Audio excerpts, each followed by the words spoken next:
Well, hello everybody. My name's Andy Matroci, and I've been asked by Taffy and Nicole Fisher to tell a treasure story of a personal experience that I had. So I thought about this, and what I'm going to tell you is about the first gold I ever found and recovered on the 1622 fleet. The year was 1981, and I was on board the motor vessel Dauntless. Kane Fisher was captain. I was one of the crew. And I'd been working there for just 3 months when this discovery happened. We were working on the Santa Margarita site. And we dug a hole. And I went down, did a visual. I had no metal detector. And finished doing my job and was coming back up. And the visibility was pretty good that day. And when I was pretty close to the dive ladder, I happened to turn around and look back, and I can see the whole hole that we had just excavated. And in the hole was what I call potholes. Proper archaeological term is solution holes from many different sizes. Kind of you can put your fist in, or two people can go in their shoulders and all. And I saw many of them from an aerial view. And they're all full of sand for the most part. And I thought, what the heck? Let me go check one of those holes. So I went down and I just at random picked one of these potholes. It's probably about an 8-inch diameter, 10-inch diameter hole. So I scooped some of the top sand out as much as I could. Then I put my hand down in it. And I just started wiggling my hand down. And I got to about half my forearm here was buried in sand. And my fingers touched something that felt solid and smooth. And the smooth part made me think, wait a minute, this could be something. So I walked my fingers a couple more inches down on this smooth part and wrapped my fingers around something. And picked it up about an inch or 2 or 3 and felt something in my hand very heavy. And I says to myself, this has got to be gold. Nothing's heavy like this that's so small. And I just stayed there for a few seconds without pulling my arm out yet, thinking about that.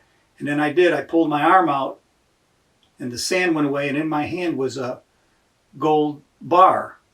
But it wasn't a gold bar the way we're used to seeing them. It was, if you know that chocolate bar, the Hershey Chunky bar, where it's 2 pieces and it has a V cut out of the center.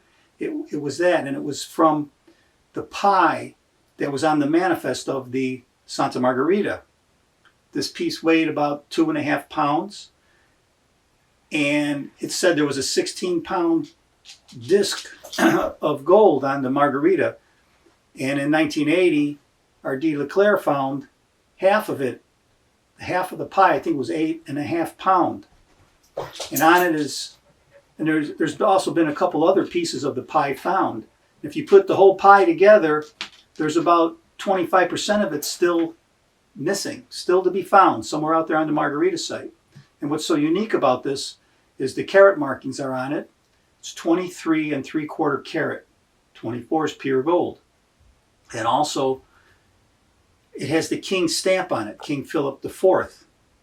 That gold was for King Philip IV. It was his personal gold. So it was special for many reasons, this piece. And it's still on display in the museum today. So if you happen to go to the museum, you can see the gold chunky bar, as I call it. So that was my first experience of finding gold. And it's like, almost like nothing else, finding gold. And I came up the dive ladder, and I held it at my side. And the back deck, there was nobody there. And there was a reporter on board that day from UP or AP, I forget. And I said to her, hey, where is everybody? And she says, they're all in the galley. I said, can you go over there and tell them to come here? And the first person to walk over to me was Kim Fisher. And I said, here, Kim. And I put that gold in his hands. looked at his face, and I just said, I'm going to get more. And I left the dive ladder and went back down. I didn't get any more that, excuse me, that day. But the next day, I'm diving, and we set up in the same area. This day, I was able to take a metal detector down.